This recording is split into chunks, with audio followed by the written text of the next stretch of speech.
What's going on, everyone? Welcome back to the show. So I have a couple of things I want to talk about today. We're going to talk about Senator Manchin. He was in the news yesterday, so we'll talk a little bit about him. We're also going to talk about Social Security because you have some politicians now coming out talking about reforming Social Security, talking about improving Social Security. So we're going to talk about that. But first off, on this channel, we talk about financial news and what's going on in Washington, D.C. If that sounds like something interesting to you, please subscribe to the channel and hit that little bell notification. That way you'll get notified anytime we put out a video. And like always, if you see my name and a picture of me in the comment section, make sure you see a check mark next to my name. That check mark signifies that it's me. If you do not see that check mark, it's not me. It's someone trying to impersonate me. Okay, so let's go ahead and talk about Senator Manchin again. He was in the news yesterday talking about Build Back Better. So let's go ahead and show you this article here. This is coming from CNN Politics. And looking at the title here, Manchin says Build Back Better dead as talks stall on Biden's agenda or Biden agenda.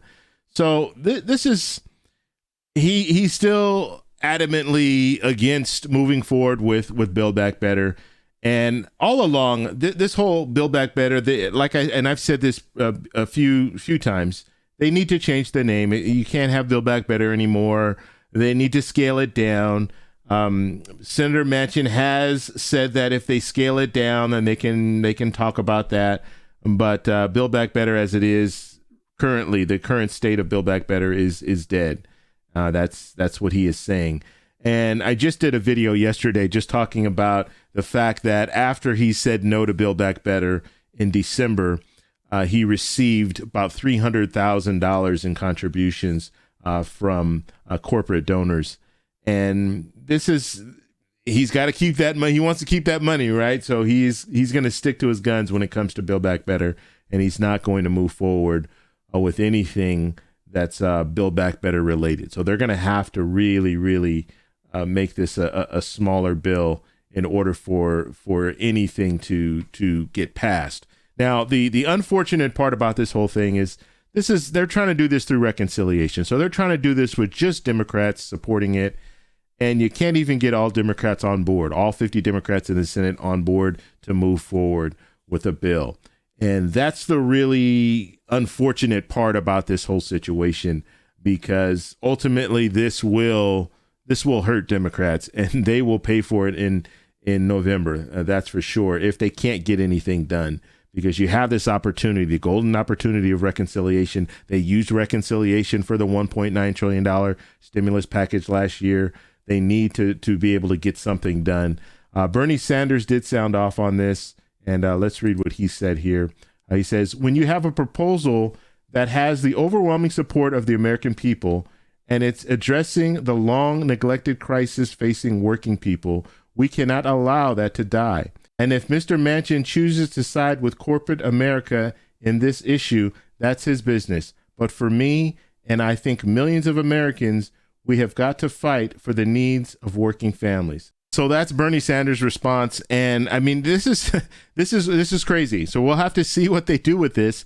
But Senator Manchin obviously does not want to move forward with Build Back Better. He says now they want to focus on the continued resolution or funding for the government. So that's what we're going to be hearing about a lot in February, because February 18th, that's the deadline. So they're going to be talking a lot about this in the coming weeks. But when it comes to Build Back Better, they're going to have to scale it down. We might have some standalone bills, but when it comes to the standalone bills, they're going to need bipartisan support. So you're going to need both Democrats and Republicans on board. So the plan right now, what I think they're going to do is scale down, Build Back Better, change the name, have a smaller package, get that through. So get everything through that all the Democrats can agree on. Senator Manchin, Senator Sinema, and the rest of the Democrats in the Senate, get that little bill through, or I won't say little, but a smaller version of Build Back Better, get that through, and then work on some standalone bills. And they're going to have to pull in Republicans in order to get those passed, because they're going to need 60 votes in the Senate. So that's where we are right now when it comes down to it. I want to know what you guys think about this. What do you think about Senator Manchin?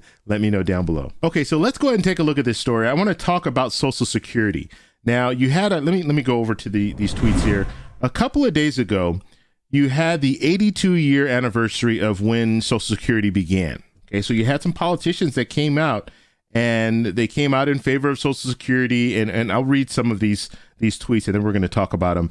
So you have Katie Porter here. Katie Porter is the vice chair of the Progressive Caucus. She says Social Security has been a lifeline for families ever since the first check was issued 82 years ago today. This vital program has helped millions retire with dignity and boosted local economies. We must protect future generations by strengthening Social Security.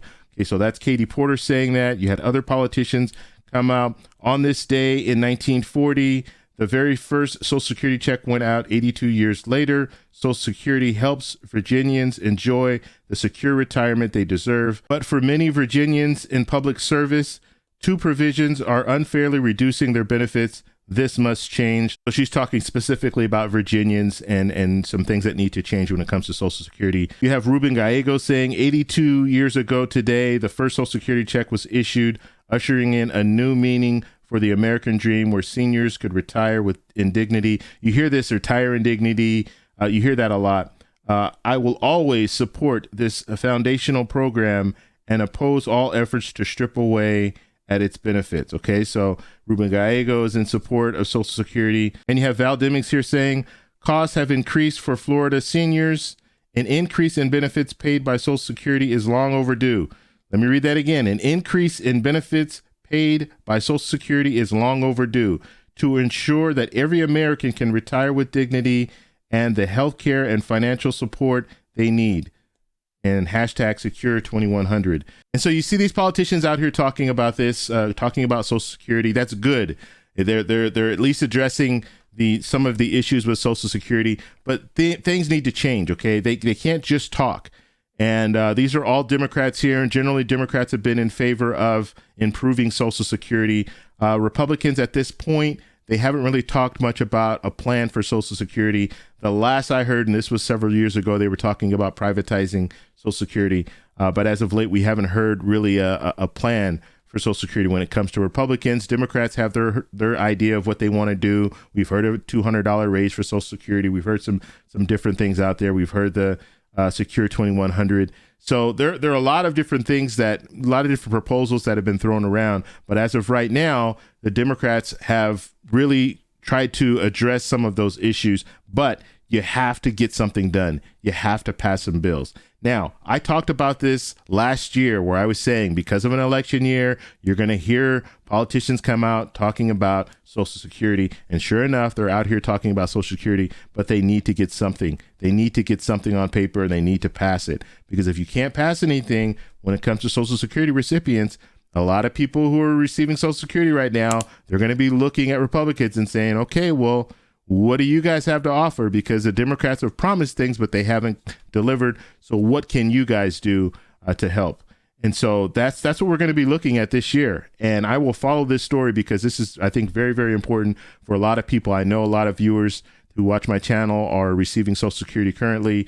And so this means a lot, a whole lot. And especially during the time that we're dealing with right now with inflation and the pandemic and all that, any little bit helps. And so we will follow this story and see what these politicians are saying. Okay. Now, I mean, one of the politicians that I talked about here is Katie Porter. She is the vice chair of the Progressive Caucus. Okay. So she carries a lot of weight when it comes to representatives. And so maybe she can really get something on paper and start moving forward with some type of proposal to help Social Security recipients. But I want to know what you guys think about this, so let me know down below. If you like this video, please give me a thumbs up.